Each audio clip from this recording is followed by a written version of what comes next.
title. But, John Jones, all he does is beat the ex-champs. And he does it in dominant fashion. So John Jones is a huge favorite for this fight. I think on the betting websites, John Jones is a negative 550, and Rashad is a plus 450. So if you really think Rashad is going to win this fight, if you're sure about it, put some money on Rashad. You'll get 5 times your money, 4.5 times your money. But I don't think Rashad's going to win the fight. Rashad's 5'11". He's much smaller than John Jones. His reach, much shorter than John Jones. And I just don't think he has the tools to beat John Jones. What would Rashad's game plan be? Let's take a look at Rashad. He's 17-1, 6 knockouts, 2 submissions, 9 decisions. So we know, he either wants to knock John Jones out or try to win a 5-round decision. And nobody goes 5 rounds with John Jones. So his only loss was to Machida. And if you remember watching that fight, I think that Rashad got a little cocky. He came out with a new nickname, Sugar. I don't know if he thought he was a Sugar Ray Leonard, but he was bobbing and weaving his head. And I think he just started believing in himself too much. He thought he was, it was his first fight as champion. He started to think he was a real champion. And he got knocked out real bad. So look what he did after that. He came back and, he put on boring fights, just tried to win decisions. That's what he did. He wasn't really looking to knock anybody out. This Tito knockout was easy. That was stupid. But, he's a good fighter. Look, he fights to win. He's a winner. He's won all his fights.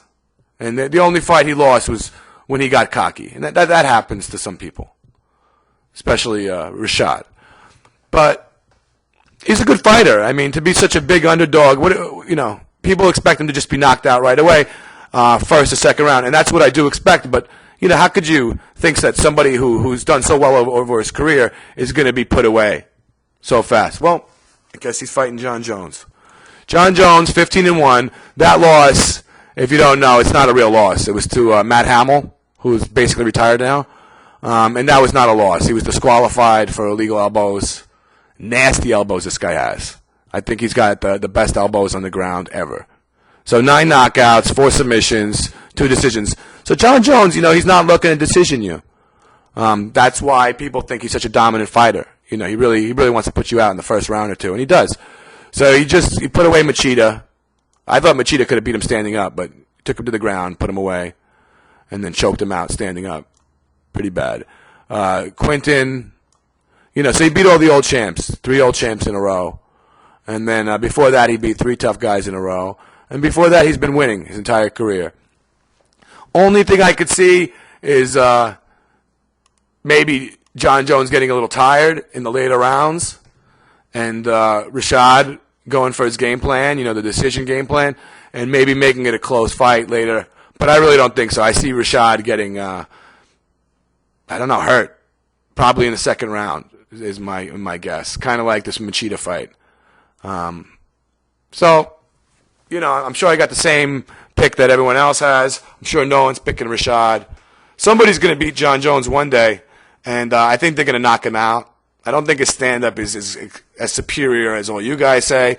Go make a comment, tell me he has superior striking, but I think that's his weakness. It's definitely not on the ground, and I think he's strong. I think, he's strong. You wrestle with him, he's going to throw you on the floor. He's going to, break your neck. So somebody's going to knock him out eventually. I don't know when. Probably when he gets cocky, and he is pretty cocky. So that's my prediction for UFC 145. Take a look at the rest of the card here. Not too many good fights on this card. Ben Rothwell versus Brendan Schaub. That stinks. Chad Griggs. I mean, these heavyweight fights, but just stinky heavyweight fights. Nothing too marketable here. But they don't need it. They got John Jones. He's the sale. So, yeah, I'm going to shut up now. I'll see you later.